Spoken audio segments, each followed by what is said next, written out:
Watch it, lady!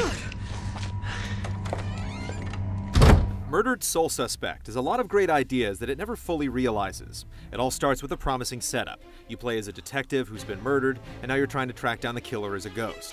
The problem is the investigation always feels like it's solving itself, and as a result, it's hard getting drawn into the unfolding mystery. To make things worse, most of your ethereal abilities are used in the most mundane ways possible. What could have been a unique spin on the classic thriller is instead little more than a missed opportunity. The right to remain silent. Any cop you throw out of a window will hunt you down and kick your ass. The apparition you control is Ronan O'Connor, a former criminal turned cop after falling in love with a woman that changed his ways. Ronan is about as uninteresting as a lead character could possibly be. His vest and fedora combination is dorky enough, but the fact that he can't go 5 minutes without a cigarette comes across as the game trying too hard. Ronan's biggest problem is that he's never very convincing. Whether he's trying to express concern, fear, confidence, or anger, it all reads roughly the same. He just emits a sort of nondescript mumble that makes everything come out flat. When your lead character is as dull as, well, a dead guy, it's difficult to care about whatever he does. I'm sorry, I don't understand what you're talking about. Actually solving the case is about as lifeless. Throughout the game, you'll go from one crime scene to the next, gathering clues and piecing together enough information to move forward. It hardly feels like real detective work, however. In the bottom left corner of the screen, a counter lets you know how many of the available clues you've acquired, and all you have to do is run around until you found the right ones. There isn't any logic or method to the approach, it's just a mindless collect-a-thon that only gets more tedious as the game drags on. Once you have the clues, the game will ask you a question such as, where did the killer go? You then have to select the evidence that gives the best answer. It's a fine approach, but the issue is that there isn't any challenge in it. If you select the wrong piece of evidence, you can simply try again without any sort of punishment. That means that even if you're not paying attention, you can largely just guess your way through the game. Murdered Soul Suspect desperately feels like it needs some sort of concise grading system to reward those who are actually trying.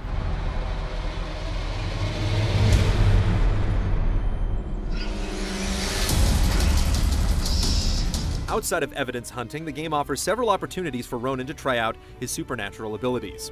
He can possess almost anyone he sees, hearing their thoughts and occasionally influencing what they say. Unfortunately, it seems like no one ever has anything interesting to think about. Expect to only hear the most basic information that offers little to no context about the situation. Wish I didn't slam the door so hard. The stupid window's coming out of my paycheck. You can also possess a cat at several points, and these segments offer an appreciated change of pace. You'll climb through vents, across trees, and up vines, allowing for a lot more mobility than the chain-smoking Ronan can offer. These cat escapades are so short, however, that it's hard not feeling like the game could have done more with them. What Murdered Soul Suspect needs far less of are its stealth sequences, which never manage to be more than an annoying burden. Demons often plant themselves in a room, and if they spot you, they'll suck out your soul. You can sneak up behind demons to perform a sort of stealth kill, but it's not much consolation. Ronan can't crouch down or peer around corners, and is instead limited to only walking and running. As such, you don't have all the tools needed to sneak through an area in a way that feels precise. Instead, expect plenty of trial and error as you learn the demon's patrol routes. Weird. For all of Murdered Soul Suspect's shortcomings, there are some things it gets right. You'll regularly run into other spirits that are coping with death in their own way. Each of these interactions feels like its own little story, giving the game some much-needed personality. Our favorite apparition was a stalker sitting next to his prey in a church. While he also stalked this woman in life, in death, he had no restrictions. He no longer had to eat, sleep, or worry about getting caught, but instead could spend every waking moment with her. The conversation with the stalker was so sickening and disturbing because there was nothing that could be done. You can't arrest a ghost.